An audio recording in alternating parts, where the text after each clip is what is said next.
Hey everyone, welcome back to our channel, Tech It Simple.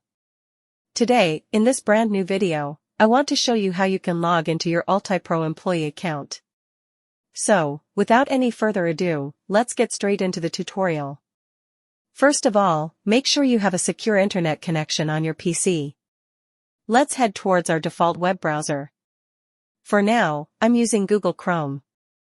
In the search bar above, you can just type in Ultipro employee login, and different results will appear in your search results.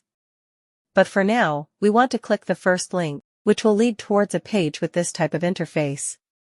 You could be prompted to enter your company access code. You have to add the code your company provided, then click Next. You will then head towards another login web page where you can enter your credentials, username and password. And we are good to go.